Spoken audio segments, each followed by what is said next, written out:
Hey guys, welcome back to my channel. It's Diana Reeves, licensed real estate agent and realpreneur, giving you the real on the home buying process. So, on today's episode, we're going to be talking about why you shouldn't buy a home in 2023. So, I'm going to give you top 3 reasons why you shouldn't buy a home in 2023, and I know y'all going to get some value from this one.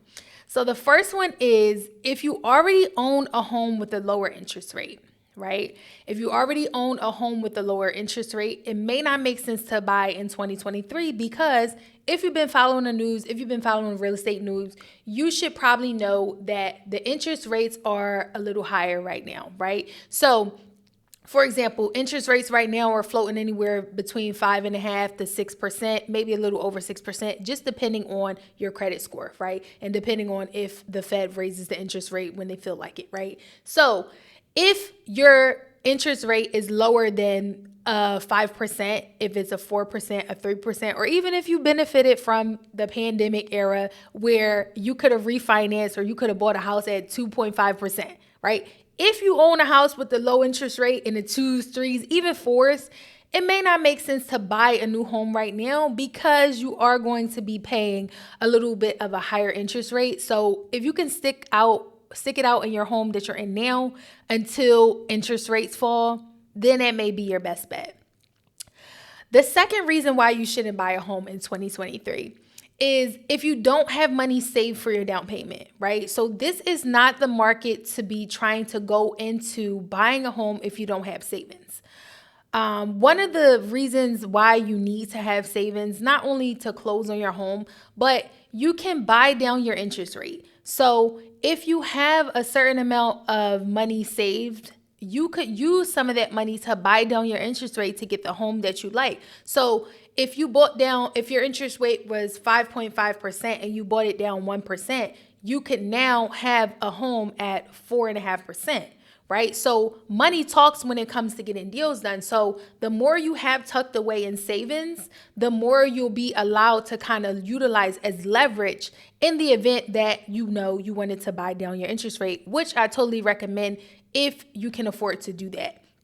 It will make your not only your interest rate lower, with your interest rate being lower, that now means that your monthly mortgage payment is going to be lower, right? So the lower interest rate, the lower the monthly mortgage payment. So savings can help you buy down that interest rate.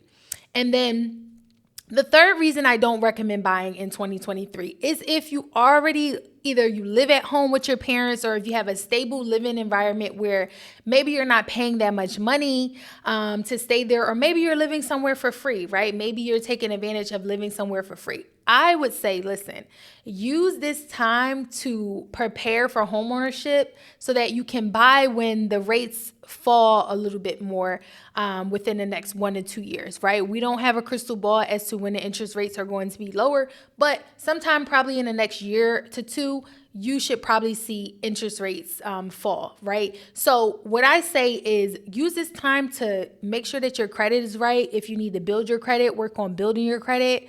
Pay down debt if you can. The more you pay down your debt, the better position you'll be in to buy your home when you do go to buy.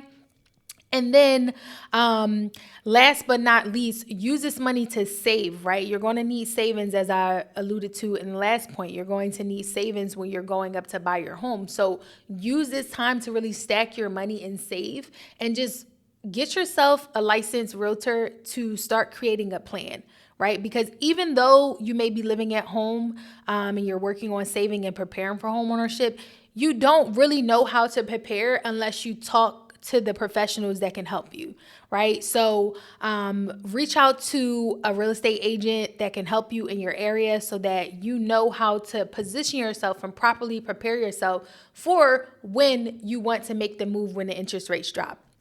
So again, these are my top 3 reasons not to buy a home in 2023. Again, let's review. The first one is if you already own a home with a lower interest rate, you don't want to go into buying a home this year because you may have to be locked into a larger interest rate. The second one is if you don't have money saved, right? Use this time to save up some money because you can buy down your interest rate when you have money to buy that down. If you don't have much money to put down, it's going to be hard for you to buy down your interest rate.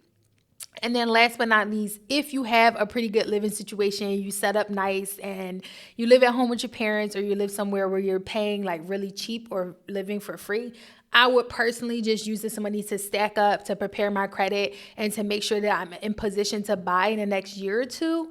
And yeah, I would just do it that way. So I hope you guys got some value out of this video. Let me know if you have questions in the comments below. And don't forget to like, subscribe, and share this video. And I will catch y'all next week.